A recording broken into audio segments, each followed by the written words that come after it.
नमस्कार साथियों। नमस्कार। जैसा कि आज हम इसमें राष्ट्रीय आय एवं योग्यता आधारित छात्रवृत्ति परीक्षा में OMR सीट कैसे भरें इसके बारे में जानकारी ले रहे हैं। तो ये हमारी OMR इस प्रकार से मिलती है। ये OMR होता है एक, और इसमें सबसे पहले आता है केंद्र का नाम। सबसे पहले क्या आता है? केंद्र का नाम आता है। अब छात्र को सबसे पहले सभी छात्रों से मेरा अनुरोध है कि जब वो परीक्षा में जाएं तो एक तो उनका प्रेस पत्र होता है, एडमिट कार्ड, उसको साथ लेकर के जाएं, और 2 काले या नीले पेन, और ये जब उन्होंने ये फार्म भरा था तो ये प्रिंट निकला था, वो प्रिंट उनको साथ में ले जाना है, क्योंकि इनमें जन्म तिथि और जाति सब लिखी होती है, जिससे कोई गड़बड़ ना हो, कोई गलती भी ना हो। तो सबसे पहले इस तरह से OMR सीट आती है इसमें कि सबसे पहले केंद्र का नाम, पहले केंद्र का नाम।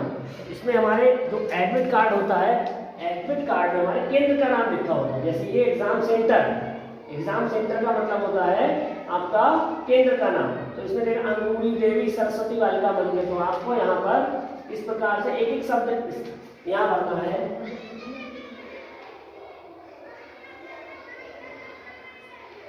अंगूरी, इसके बाद एक आपको एक स्थान खाली छोड़ना है, इसका फिर लिखना है अंगूरी देवी SARASWATI।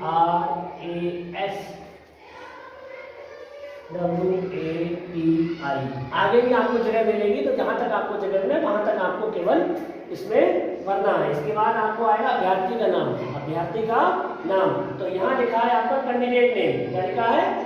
Candidate name. तो यहाँ पर इंग्लिश में भी लिखा होगा, ये सब इंग्लिश में भी लिखा होगा, जितना भी है यहाँ पर लिखा होगा सेंटर नेम,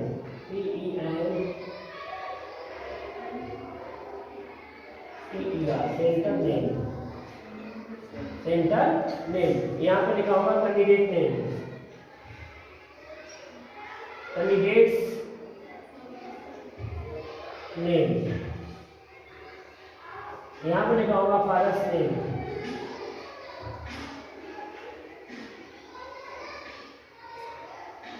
फादर्स नेम।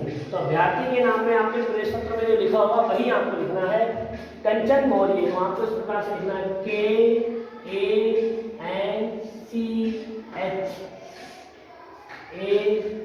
एक स्थान आपको खाली छोड़ना है, इसका अक्षर लिखना है MAURYA,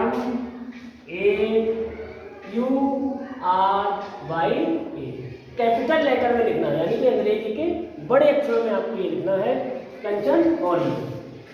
इसके बाद पिता का नाम, फादर्स नेम, प्रवेश पत्र में लिखा हुआ है फादर्स नेम। तो फादर्स नेम में जो भी लिखा है प्रमोद कुमार, तो यहाँ इस तरह से लिखेंगे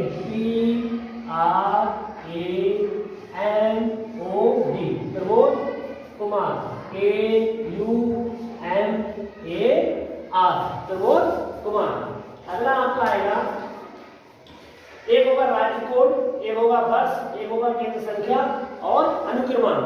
तो आपको राज्य कोड में, जैसा कि वो वहीं पर आपको सेंटर में बता देंगे कि राज्य कोड हमारा क्या है, 31 है, 26 है। अगर मान लिया हमारा 31 है तो यहाँ पर क्या भरोगे आप? 31। इस प्रकार से वर्ष है, तो वर्ष कितना चल रहा? 2023। तो लास्ट के 2 डिजिट आप भरोगे 2 3। केंद्र संख्या इसमें नहीं दे रखी है, आपको परीक्षा में स्कूल में आपको बता दिया जाएगा कक्षा में कि केंद्र संख्या आपको कितनी भरनी है। इसके बाद आपको अनुक्रमांक आपका बहुत बड़ा होगा, साइड में लिखा हुआ होगा 31241110 7255। तो आपको लास्ट के 3 अंक भरने, कितने बार अंक भरने? 3 अंक। जैसे 255, तो यहाँ पर 255। इसके बाद आपका आता है, ये चौथा नंबर है आपका जन्म तिथि का, डेट ऑफ बर्थ का। तो डेट ऑफ बर्थ के लिए कोई गलती ना करे, ये अपना फार्म लेके जाएं। ये जो फार्म भरा था आपने, तो ये अपना फार्म लेके जाएं। इस पर ये 1 2 3 तीसरे नंबर पे लिखा है जन्म तिथि। तीसरे नंबर क्या लिखा है? 20 अगस्त 2010 इंग्लिश में लिखा हुआ होगा। तो 20 अगस्त आपको यहाँ भरना है, 20 भरना है। अगस्त को आप जानते हैं अगस्त का महीना होता है 8वां। कौन सा होता है? 8वां। तो आपको 0 और 8 और वर्ष इसमें 2010 2010। आपको इस हिसाब से क्या बनना है? जन्म तिथि।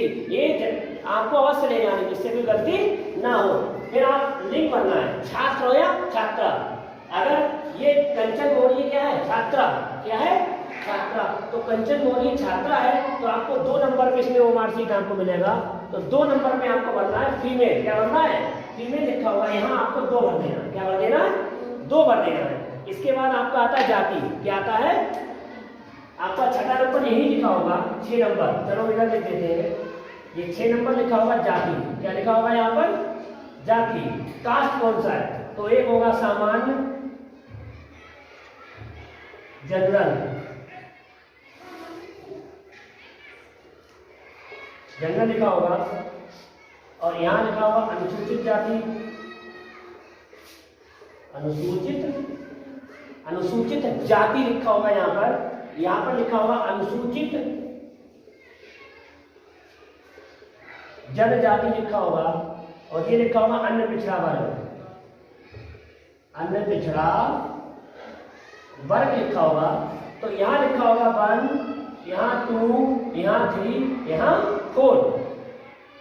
ये यहाँ आपको एक बीच में आपको ये कारण मिलेगा। तो आपकी जो भी जाति है, चाहे सामान्य जाति की हो, चाहे अनुसूचित जाति की हो, चाहे अनुसूचित जनजाति की हो, चाहे पिछड़ा वर्ग की हो, तो यहाँ पर आपको इस फार्म में आपने भरा होगा। यहाँ पर जब भी आपने फार्म कंप्लीट किया होगा, यहाँ पर ये लिखा है जाति। क्या लिखा है? जाति। इसमें लिखा ओबीसी। क्या लिखा है? ओबीसी लिखा। ओबीसी का मतलब होता है अन्य पिछड़ा वर्ग, अन्य पिछड़ा वर्ग। इसमें लिख रखा होगा आपकी ओएमआर शीट में होगा अदर बैकवर्ड क्लास, 4 नंबर। कितने नंबर पे आएंगे? ओबीसी 4 नंबर पे। तो आप वहां पर टीचर से अपने पूछ भी सकते हो, टीचर से आप पूछ भी सकते हो कि यहाँ पर हमको क्या भरना है। तो आपको अगर ओबीसी के यहाँ पे लिख रखा ओबीसी, तो आपको ओबीसी के लिए 4 है, तो आप यहाँ पर क्या भर दोगे? यहाँ पर 4। कितना भर दोगे आप? 4, जिससे कि आपका रजिस्टर बनते समय आपसे कोई गलती ना हो जाए। अगर यहाँ गलती हो गई तो आपका जो रिजल्ट होता है वो रिजेक्ट में आ जाता है। ठीक है, कई बच्चों के साथ ऐसा होता है जो ओबीसी के होते हैं लेकिन पास होते जनरल में चले जाते हैं, यहाँ गलत कर देते तो जनरल में काउंट हो जाते हैं, रिजेक्ट करते वक्त समस्या आ जाती है इनको। अगला है क्षेत्र। 7वां नंबर आएगा क्षेत्र का। 7वां नंबर आएगा क्षेत्र का। क्षेत्र में एक होता है ग्रामीण, एक होता है शहरी।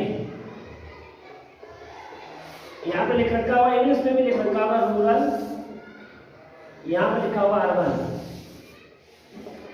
1 और 2। कितना लिखा होगा? 1 और 2। इसके बाद ये इस तरह होगा। तो 1 और 2 में रूरल और अर्बन ये होता है ग्रामीण, ये होता है शहरी। जो बच्चे गांव में रहते हैं वो ग्रामीण, और जो बच्चे शहर में रहते हैं वो शहरी, शहर के जो होते हैं। तो आपका इसमें आपको अगर कहीं कोई दिक्कत हो रही साथ में, तो अधिकतर बच्चे आप टीचर से पूछ भी सकते हो। रूरल यानी कहाँ के? गांव के। कहाँ के? गांव के। शहर वाले इसमें लिख रखा भी है विद्यालय जिस क्षेत्र में स्थित हो, रूरल। क्या है? यहाँ भी लिख रखा रूरल, रूरल। तो यहाँ पर रूरल लिखा तो 1, आपको क्या भर देना है? 1। क्या भर देना है आपको? 1 भर देना है। इसके बाद ओएमआर शीट का जो अंतिम भाग है वो है 8वां, चुनौतीग्रस्त की स्थिति। 8वां, चुनौती ग्रस्तता की स्थिति,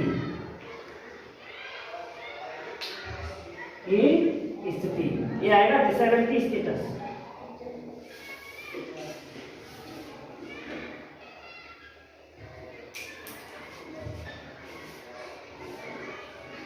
डिसेबिलिटी स्टेटस लिखा हुआ, इसमें आपका चलन क्रिया है, श्रवण क्रिया है, पूर्ण दोष क्रिया है, अल्प दृष्टि का है, कोई नहीं, कोई नहीं। जैसे यहाँ पर चलन क्रिया भी हो गई, चलन, इसके लिए 1 नंबर दे रखा है। इसके बाद श्रवण दोष जो सुनने में,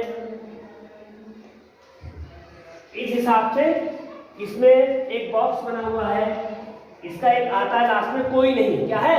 कोई नहीं।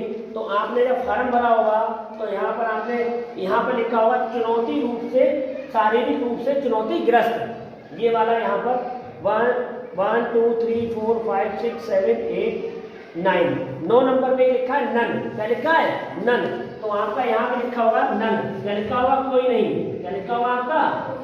और उसके आगे लिखा होगा 5। कितना लिखा होगा? 5। ये लिख रखा होगा आपका 5, कोई नहीं। इसका क्या लिखा होगा? 5। तो आपको इस बॉक्स में कितना भर देना है? 5। कितना भर देना आपको? 5। आपकी OMR शीट कंप्लीट हो जाएगी। लेकिन इसमें लास्ट पे है साइन ऑफ कैंडिडेट, अभ्यर्थी के हस्ताक्षर, और यहाँ पे निरीक्षक के हस्ताक्षर। तो आपने जब ये फार्म भरा था, इस फार्म में आपने ये जो साइन किए थे, यहाँ पर फोटो के नीचे आपने एक साइन किए होंगे कंचन मोड़, तो आपको वही साइन इस OMR शीट में आपको यहाँ पर करने हैं। यहाँ पर आपका मोहर लिख के हो जाएगा। और एक अगला नवा ऑप्शन आएगा, स्वतंत्रता रूप से स्वतंत्रता संग्राम सेनानी हासिल, यस या नो। एक नवा भी इसमें ऑप्शन आएगा, 9 नंबर का भी है, इसमें अलग अलग है। स्वतंत्रता संग्राम, स्वतंत्रता संग्राम हासिल,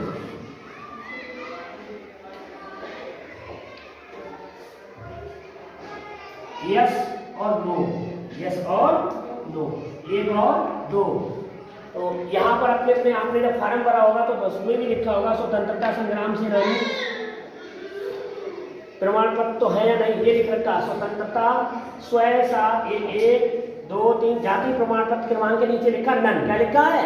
नन। इसका मतलब आप नो भरेंगे। क्या भरेंगे? नो। तो 9 नंबर में आपको यहाँ पर 2 भर देना है। कितना भर देना है? 2 भर देना है। अब हमारी OMR शीट कंप्लीट होती है। अगर फिर भी आपको कोई चीज़ समझ ना आ रही हो तो आप सभी से ये मेरा निवेदन है कि आप लोग अपने अपने जो निरीक्षक हैं उनसे आप पूछ लें एक बार, OMR में हमारी कोई गलती तो नहीं हो रही है। किसी भी प्रकार से आपको यहाँ पर फ्लूट नहीं लगाना है। फ्लूट का मतलब व्हाइटनर नहीं लगाना है। कोई भी गलती नहीं करनी है, पेंसिल से नहीं भरनी है OMR शीट। चाहे आप नीले पेन से भरो, चाहे काले पेन से भरो, और वो आपका डॉट पेन होना चाहिए, इंक वाला पेन भी नहीं होना चाहिए। इस हिसाब से आपकी OMR शीट कंप्लीट होती है। और धन्यवाद। चैनल को लाइक कीजिएगा, सब्सक्राइब करिए। Thank you.